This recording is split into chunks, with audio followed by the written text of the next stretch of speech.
Europe's historic landscapes are covered with tiny clues about ways of life that have long since disappeared. Finding these ancient clues is a major challenge. But when we do uncover something, each piece of evidence has its own stories to tell and helps build up an ever more accurate picture of what it was like to live hundreds or even thousands of years ago. No one will ever be totally sure what medieval Europe was like. But if you put all the clues together, you begin to get a feel of how it might have been.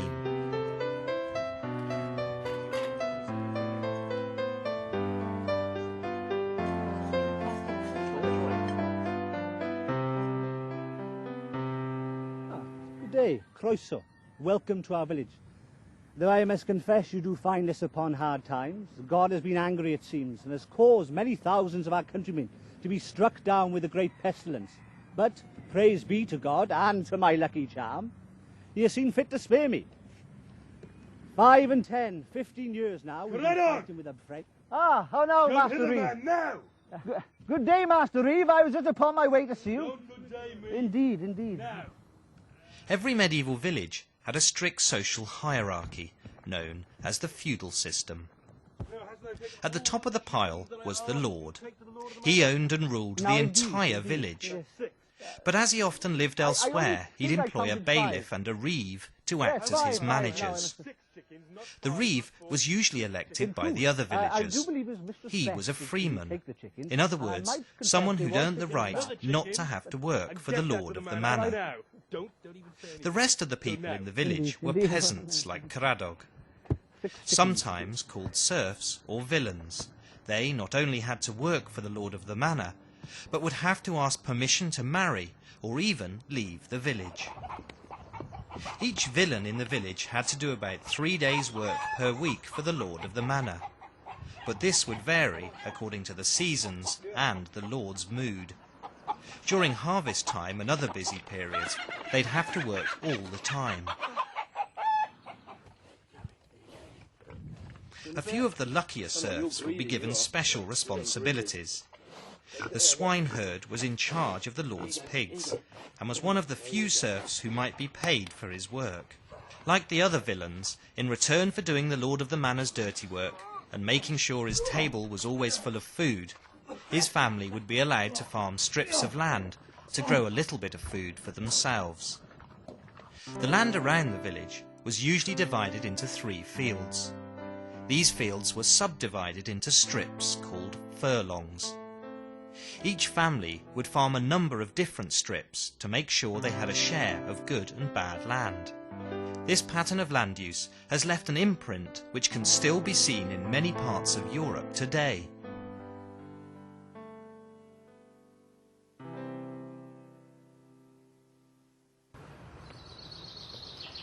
With many of the men having to work for the lord of the manor, farming the family land was mainly left to the women. Each family had to grow enough food to feed themselves all year round. Potatoes and carrots were yet to arrive in Europe, so the main vegetable crops were turnips, parsnips and beans. Most families would also grow fruit, like apples, pears, blackberries and raspberries, but the majority of their land would be given over to wheat and barley, used to make their staple foods, bread and ale. Without machines to help them, life on the land was hard, and everything from fetching water to cutting corn had to be done by hand. Some tools did exist, but they were extremely basic. With only a blunt wooden spade, digging over even a small plot of land meant hours of back-breaking work. The most important tool in the village was the plough, but only the lord of the manor and the wealthiest peasants would be lucky enough to own one. It was pulled by an ox, but like the other tools was mostly made of wood and needed constant maintenance. Looking after the lord's plough was considered an important task. The ploughwright would often be paid a small salary, as well as getting other fringe benefits, like oil to clean his shoes.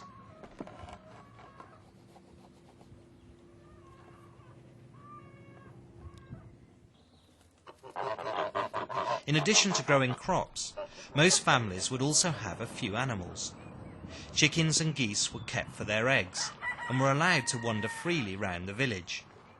Sheep and goats grazed on the common land next to the village and were used to provide wool and milk. With scrawny animals, few tools and endless back-breaking work, it's hardly surprising that medieval farmers could only produce about 1/5 of what a farmer cultivates today on the same amount of land, and food shortages were extremely common. Each family would also have to give the church 1/10 of everything they produced. This was known as a tithe and was an extremely unpopular tax. In many villages, the tithe barns used to store the tax can still be seen today.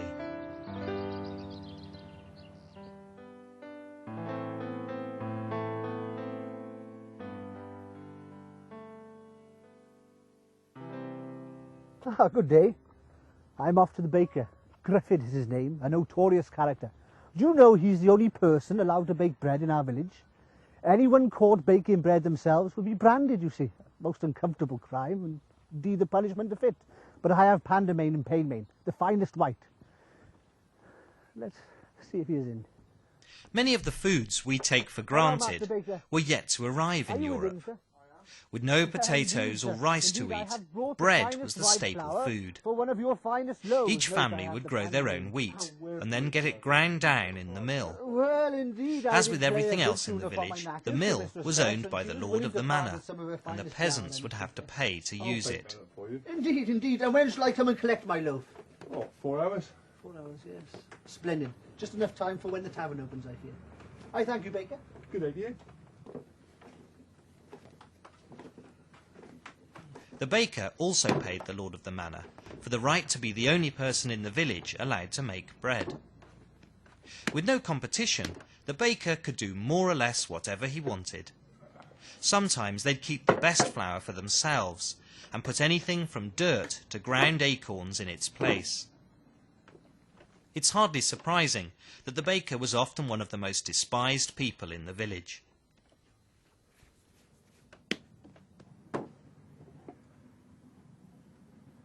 Once they'd been kneaded and left to rise, the round balls of dough were placed in a specially built oven. Like all the land and other buildings in the village, the ovens were owned by the lord of the manor. The baker would pay him rent, usually by providing bread for the lord's table. These ovens would also be used to dry corn and smoke meat and fish.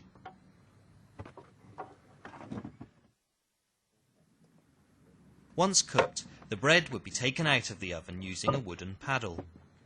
The finest white bread was made from sifted flour and called pandamain. But most villagers had to make do with the brown loaves called maslin. Whichever kind of flour they had, the main problem for people like Caradog was quite simply how to pay the baker. Hello, baker, I have come to collect my bread. Nothing, Krog. Well, your bread is all prepared for Oh, you. splendid. I shall just go and take it then. No, I'm afraid you can't. Indeed. You owe me money. Oh, but, yes, of course, money. Now, where did I put it? Although money existed, in rural areas, most people would have paid by barter. This meant trading produce in return for goods and services. For the bread I baked you today. Each person's accounts were recorded on a tally stick. Perhaps we could come to some arrangement on this. I expect we can. I Because do. I cannot supply you any more until you pay. Look, cut to the chase, baker. What do you wish?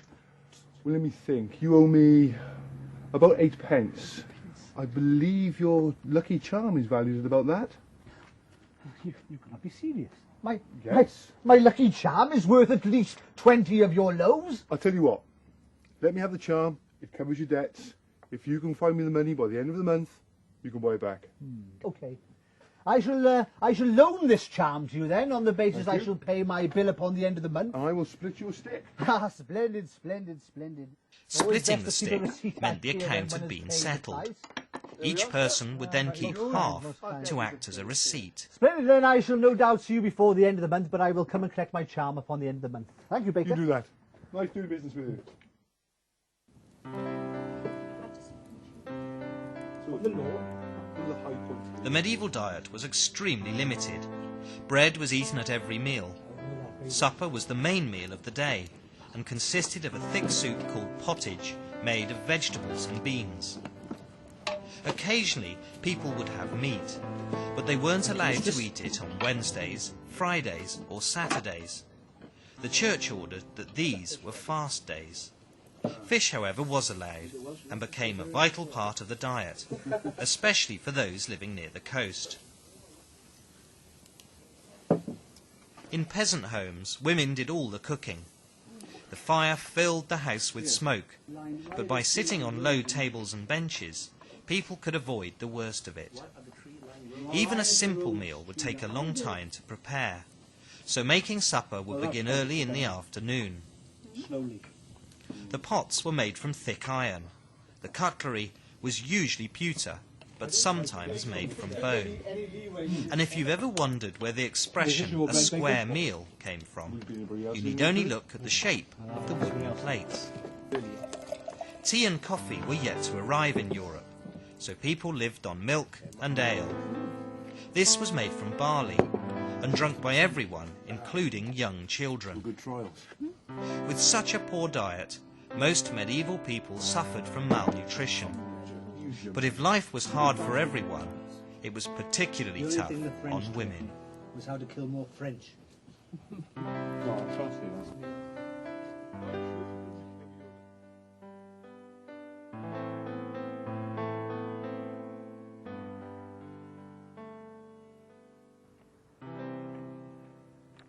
Good day, mistress. Do you wish to have company on your walk? Indeed. God's blood. Well, I cannot understand it. A good dowry I have, a most domesticated man. I have 2 goats, a cow and a chicken. No, yet the chicken, just 2 goats and a cow. Is it perhaps I have not my lucky charm that I have now founded upon stony times? If only I had that lucky charm. If peasant men like Caradog had little say in life, then peasant women had even less. Girls were considered to be their father's property until they were married, and then ownership passed to their husband. Most had little say, and marriage by the age of 12 was quite normal. Besides helping look after the family crops, women would also gather firewood, berries and other food from the land around the village. In medieval times, much of Europe was covered with woodland, but this didn't mean that you could just take as much as you wanted. Each family had to pay the lord a penny a year for the right to collect firewood. Cutting down trees was strictly forbidden without the lord's permission. Gathering firewood was extremely time-consuming, so families would try to burn as little wood as possible. Women were also in charge of the house. Above all, this meant making sure it was kept clean. Something of a challenge, as most families would have to share their home with the animals which were brought in at night. The houses had mud floors. These would be swept every day and then covered with scented grasses to try and keep the animal smells down to a minimum. Any furniture was considered a valuable possession and would be well looked after. A typical peasant family might have a trestle table and benches for eating and drinking, a chest or wardrobe to store clothes, and if they were lucky, a bed complete with a mattress stuffed with straw.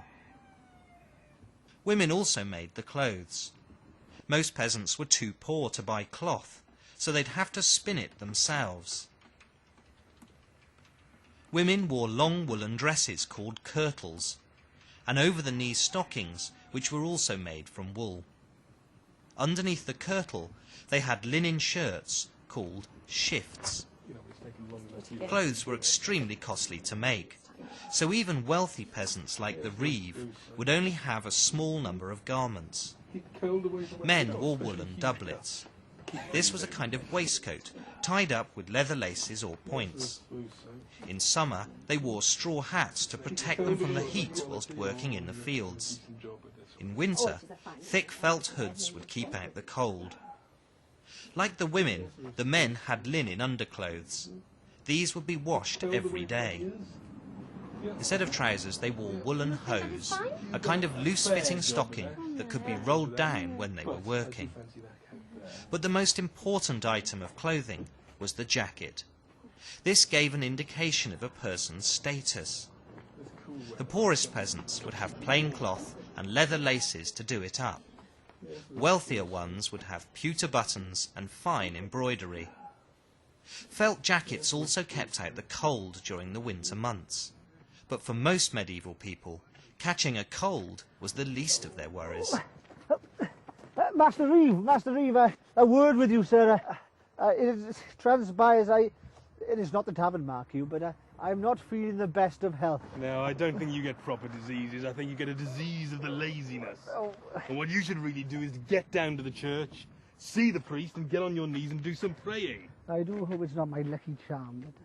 But Caradog, I am not interested whether you are ill or not. I expect those sheep to be sorted out this evening. But I'm not interested. Go! Go!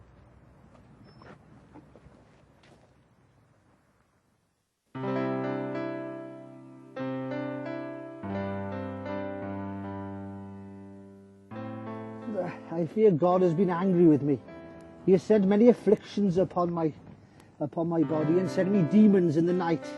I do hope it is not the great pestilence, for I am suffering much. And I do have the village leech, the herbal woman, with me, and she has asked me to give her a sample of my ailments. But I do believe it is down to the fact I have given the baker my lucky charm. Now then, Caradog. Medieval people had little medical knowledge and believed that sickness was a punishment from God. Diseases like smallpox, bubonic and pneumonic plague were rife. Several times. The Great Plagues of 1348 swept across Europe and in Britain killed 1 in 4 people. With little medical knowledge, diseases were usually diagnosed using basic techniques: feeling the pulse, looking at a person's tongue and checking their urine. Oh, it is not Mad Dog. I have not been to the tavern. There is definitely something. I think you can have that back. Now, if I just check your pulse, I think perhaps a spring tonic. Feeling my hand, mistress, will that do any good for me? I feel you need to lay your hand upon my soul. You're ready to join the angels or the devils quite yet. If I go and mix yes, you please. Would you not wish to take this? No, you can pull that. As long as she doesn't put a leech upon me, I don't mind. Every village would have a herbalist who would cultivate medicinal plants in a special garden. Science was still in its infancy, so their knowledge was handed down through the generations and based mainly on superstition and folklore. As a result, people thought that some herbs would only work if they were picked on magical days, like Midsummer's Eve. Well, this here, this is Alacampane. You know what this one's used for? This is for curing the bruises got from stumbling upon a hasty husband's wrist. Now, I don't need to tell you who that one's for. Reeves' wife. Awful tip last week. Surprisingly, some of the cures did actually work. Juice from the poppy flower was used to deaden pain. In fact, it contains morphine, which is still used as a painkiller in hospitals today. But most of the potions were completely useless. Lungwort was used to treat chest problems because its leaves were shaped like lungs, and lemon balm was thought to be a magic elixir that could cure just about anything. Out of the way, mistress. But I'm not feeling... But if knowledge about medicines was basic, then surgery was even more hit and miss. Travelling barbers acted as surgeons and would regularly perform all kinds of operations. These usually took place outside, where the light was better and the rest of the village could watch. Using only ale for anaesthetic, the surgeon would cut and saw the limb off and then seal the wound with a hot iron.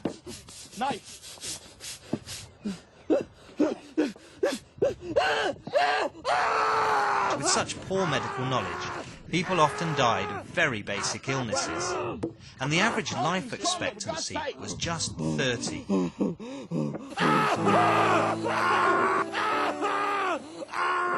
Are you in need of a hand? No! But if disease didn't get you, there were plenty of other ways to meet your end.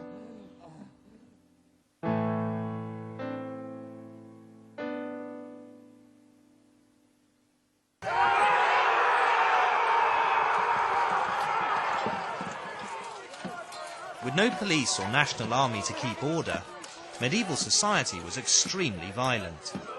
For many villages, attacks were a constant threat. Coastal settlements like Cosmiston were a favourite target for small bands of marauders who'd sail up the coast looking for easy pickings. The skirmishes were extremely chaotic, and the invaders would try to steal as much as possible before setting fire to the village and making off again in their boats. But even if you escaped these attacks, you could well meet your fate at the hand of your own villagers.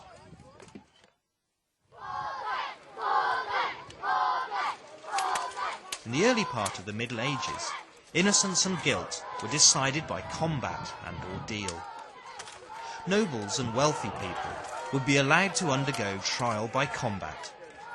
All they had to do to prove their innocence was win a fight. The result had little to do with justice. But for most people accused of a crime, the only option was trial by ordeal. This technique was so brutal it was banned by the Pope in 1215. One method involved making the accused hold a red-hot iron bar. If the wound wasn't beginning to heal 3 days later, they were guilty. Another was to tie them up and drop them in a river. If they floated, they were guilty, and if they sank, they were innocent. As a result, many of those found innocent actually drowned. Well, before the weighty matters of justice are dispensed with the reading of payment and fines, I believe we have a matter to settle with Master Caradog. There has been an accusation of theft laid against you, Caradog. Theft, my lord? Yes, Surely not. Yes, the accusation laid before me is the theft of one lucky charm from Master Griffith the baker. Come then, Caradog. You have been charged with this theft. What say you? Trial by jury was introduced by Henry II in 1166, but although it seemed fairer, the system was still open to abuse. The Lord would oversee the so-called manorial court. Villagers acted as the jury, so the outcome often had more to do with a person's popularity than whether they'd actually committed the crime. What say you, Walter? In the stocks. At least Stocks a week. for him. At least A week is too harsh. A week is too But if you were found guilty, the punishments were extremely severe. 3 days.